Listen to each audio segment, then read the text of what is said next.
Russia ఎంత పెద్ద దేశమో అందరికీ తెలుసు. యూరప్ ఖండమంతా కలిపినా రష్యా కన్నా తక్కువే. అయితే ఇంతటి విశాల దేశంలో జనాభా మాత్రం కేవలం 14 కోట్లు. వైశాల్యంలో ప్రపంచంలో నెంబర్ 1గా ఉన్న ఈ దేశం జనాభా విషయంలో 9వ స్థానంలో ఉంది.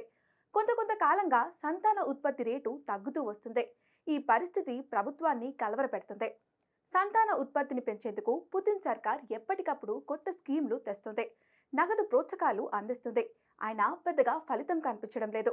దీంతో పుతిన్ ఓ అడుగు ముందుకేసి ఆఫీస్లో కూడా సృష్టికార్యం చేయాలని ప్రజలకు సూచించారు. కార్యాలయంలో లంచ్, టీ బ్రేక్ వంటి విరామ సమయంలో శృంగారంలో పాల్గొనాలని రష్యా ప్రభుత్వం విజ్ఞప్తి చేసింది. దయచేసి రోజంతా పనిలో బిజీగా ఉంటున్నామని చెప్పకండి. అది పనిలేని సాకు మాత్రమే. సృష్టి కార్యానికి ఆఫీస్ పని అడ్డంకి రాదు. లంచ్, కాఫీ బ్రేక్ ఇలా ప్రతి అవకాశాన్ని శృంగారం కోసం గరిష్టంగా ఉపయోగించుకోండి. లేదంటే కాలం ఎవరి కోసమూ ఆగదు. బేబీలను కనేందుకు బ్రేక్ టైంలో కష్టపడండి అంటూ రష్యా ఆరోగ్య మంత్రి హితబోధ కూడా చేశారు. మెట్రో న్యూస్ పేపర్ రిపోర్ట్ ప్రకారం రష్యా ప్రస్తుత సంతాన ఉత్పత్తి రేటు చాలా తక్కువ ఉంది. ఒక స్త్రీ సగటున 1.5 మంది పిల్లలకు మాత్రమే జన్మనిస్తుంది.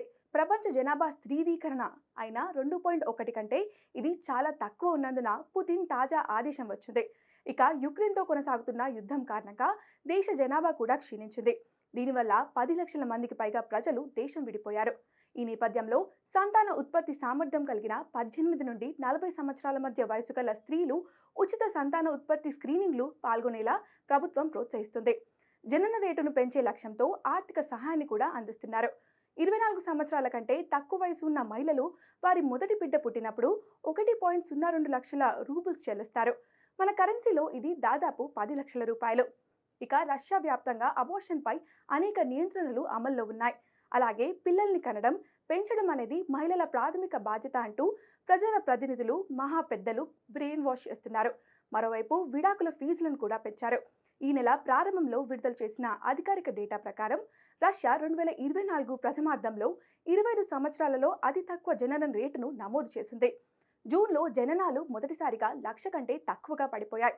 ఈ ఏడాది జనవరి నుండి జూన్ మధ్య రష్యాలో మొత్తం 5,99,600 మంది పిల్లలు జన్మించారు. గతేడాది అదే కాలంలో పోలిస్తే ఇది 16,000 తక్కువ.